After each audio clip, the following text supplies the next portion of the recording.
Abbaye Notre-Dame de Boscodon, est une abbaye du XIIe siècle, devenue bénédictine au XVe siècle, et abritant au XXIe siècle, la communauté Saint-Dominique. Située dans les Hautes-Alpes, à 1150 mètres d'altitude, elle est monument historique. Fondée en 1142, l'abbaye de Notre-Dame de Boscodon est bâtie par des moines cénobites de l'ordre monastique de Chalais, grâce aux dons du seigneur local, Guillaume de Montmirail. Ces moines ont succédé à des ermites rassemblés autour d'un certain Guillaume de Lyon. La donation initiale, datée de 1132, s'est déroulée en présence de Guillaume de Bénévent, futur archevêque d'Embrun. En 1303, alors que Chalais passe sous la dépendance de la Chartreuse, Boscodon devient chef d'ordre, puis, au début du XVe siècle, bénédictine. Les moines vivent de l'exploitation de la forêt du domaine, et de l'élevage de moutons. L'abbaye de Boscodon possédait par ailleurs, au mai, le prieuré de Paillerolles à partir du XIIe siècle. Au XVIIIe siècle, au moment de la commission des réguliers, l'abbaye est rattachée à l'archevêché d'Embrun, et une partie de ses bâtiments est détruite. Pendant la Révolution française, l'abbaye et ses domaines deviennent propriété nationale. Joseph Berthe acquiert les bâtiments. Un hameau se construit autour de l'abbatiale, qui devient écurie, étable, logement. Au XXe siècle, les habitants quittent progressivement l'hameau. L'initiative et l'inspiration, dès le départ, de la renaissance de l'abbaye, 1972, ont été le fait de l'ordre des dominicains, rapidement rejoint par diverses congrégations religieuses, et même par des laïcs. L'abbaye est la propriété d'une association reconnue d'utilité publique, qui en assure la restauration et en promeut les animations, Association des Amis de l'Abbaye de Boscodon AAB. Sœur Jeanne-Marie, un des membres fondateurs de l'AAB, a œuvré pendant plus de 40 ans afin qu'il redevienne un lieu de culte. Des sœurs et des frères dominicains s'installent alors dans les lieux et entament les travaux de restauration, avec de nombreux bénévoles. Sœur Jeanne-Marie en guide la Renaissance, pour en faire un lieu d'accueil ouvert à tous. La communauté, qui compte des femmes et des hommes de plusieurs congrégations, et l'association propriétaire propose des célébrations, des concerts, des conférences, moments de dialogue privilégiés avec les touristes de passage. Sœur Jeanne-Marie est morte dans la nuit du 6 au 7 juin 2013, à Embrun, tout près de Boscodon qu'elle n'avait plus quitté depuis 1972. Les travaux de restauration ont débuté en 1972, et sont pratiquement achevés après l'inauguration du cloître en 2012. Ils sont dirigés, depuis 1980, pour les travaux de restauration, par l'architecte en chef des monuments historiques, et pour les travaux de conservation, par l'architecte des bâtiments de France, territorialement compétent.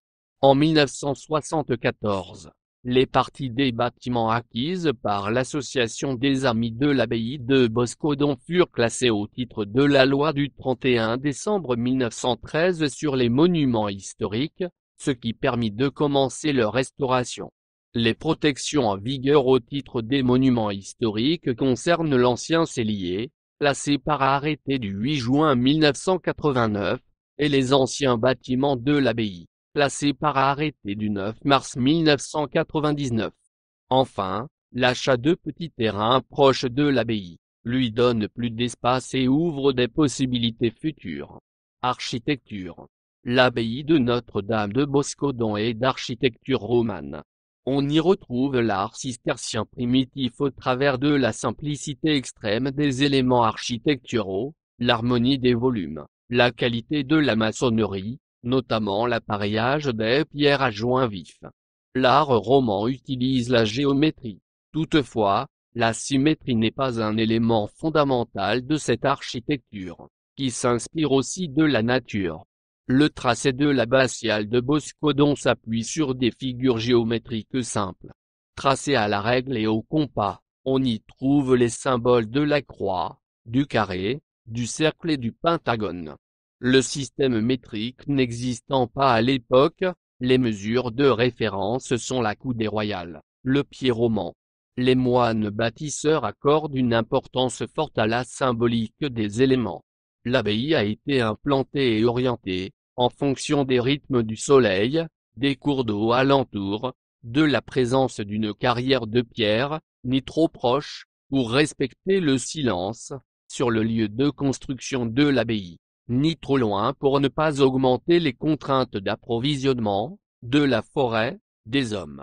L'importance des symboles se retrouve aussi dans la conception des bâtiments, répétition des éléments selon les chiffres clés, 7 voûtes, comme les 7 jours de la semaine, rapport de proportion en harmonie avec le nombre d'or, etc.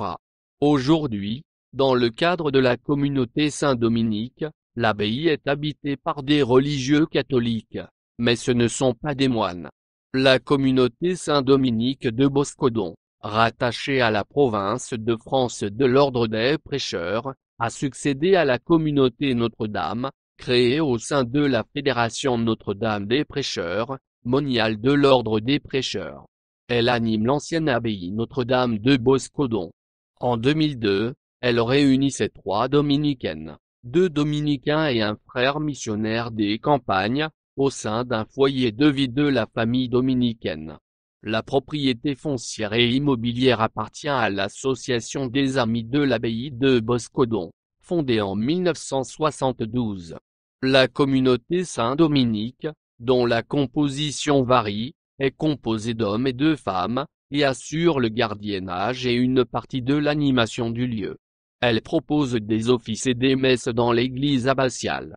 Cette communauté, fondée dans les années 1990, est reconnue par l'évêque de Gap. Interprétation. Jean Mansir dominicain, a été membre de la communauté de Boscodon. Il a exercé un ministère pastoral et paroissial dans le diocèse d'Évry, en région parisienne, et a été, entre autres, directeur des programmes de l'émission télévisée Le Jour du Seigneur, durant une quinzaine d'années. Se décider pour Dieu. À quel signe allons-nous pouvoir décider, si oui ou non, la bonne nouvelle de Jésus de Nazareth, a de quoi nous faire vraiment vivre, les uns et les autres? Telle est bien la question de Jean le Baptiste, du fond de sa prison, sachant que sa fin est proche. Es-tu celui qui doit venir, ou devons-nous en attendre un autre? Le temps de la promesse, les temps derniers sont-ils enfin venus, ou bien faut-il attendre encore et encore? La question de Jean n'est pas dramatique seulement parce qu'il la pose au seuil de sa mort, mais parce que, de la réponse, va dépendre le sens de toute sa vie de prophète, de toute sa prédication. Comme tout le monde, Jean devait attendre un Messie revêtu de gloire et de toute puissance. Les premières manifestations de ce Jésus, c'est le moins qu'on puisse dire, ne correspondaient guère à l'image qu'on s'en faisait. Jean est donc devenu perplexe, il doute. Va-t-il mourir à son tour, sans avoir vu la réalisation des prophéties, de la sienne en particulier? A-t-il raté sa vie de prophète? À Jean hier, comme à nous aujourd'hui, Jésus ne donnera d'autre signe que celui de la nouveauté radicale qui naît de sa présence, de l'action de son esprit. Le signe apparaît en ce point à l'être étrange et trop souvent étranger que nous sommes à nous-mêmes, là où se joue notre salut et, pour une part, celui des autres, nos frères. Jean Mansir, au souffle de la parole, Mediaspo, 1998, page 1616. Les travaux. Les études préliminaires à la restauration ont été dirigées, au même titre que la maîtrise d'œuvre des travaux, par Francesco Flavini, architecte en chef des monuments historiques, tels par exemple que celle relative à l'aile des officiers. Elle témoigne de la rigueur scientifique des choix des restaurations. Ces choix sont basés pour partie sur les rapports de fouilles archéologiques et confirmés le plus souvent possible par des documents d'archives. Pour la restauration de l'aile des officiers, la découverte aux archives départementales, par la sœur Jeanne-Marie, d'un devis daté du 24 avril 1706, pour des travaux de reconstruction de l'aile des officiers, partiellement détruite par les ennemis de l'État, en l'an 1692, a fourni de précieuses informations.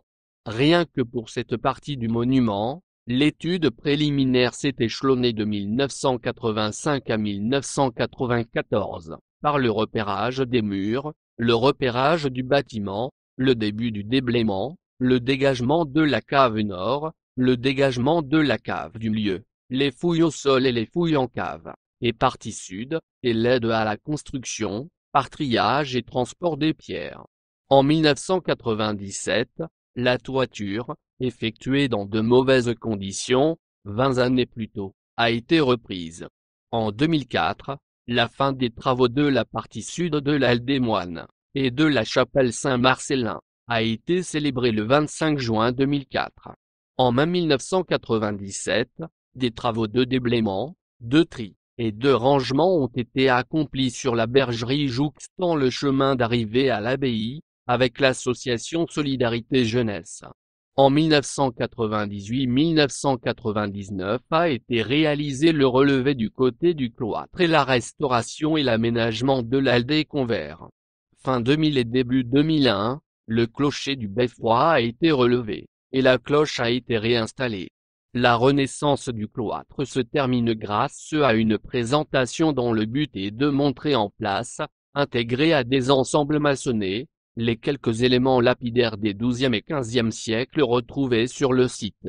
En 2012, ce site exceptionnel aura bénéficié de 40 ans de restauration, grâce à la mobilisation de tous ses acteurs, associations, communautés religieuses, salariés de l'association, bénévoles, donateurs, collectivités territoriales, région Provence-Alpes-Côte d'Azur, département des Hautes-Alpes et communes, et les différents services de l'État, préfecture des Hautes-Alpes, direction régionale des affaires culturelles, DRAC, conservation régionale des monuments historiques, architecte en chef des monuments historiques, et service territorial de l'architecture et du patrimoine, conservateur des antiquités et objets d'art, direction régionale de l'environnement, de l'aménagement et du logement.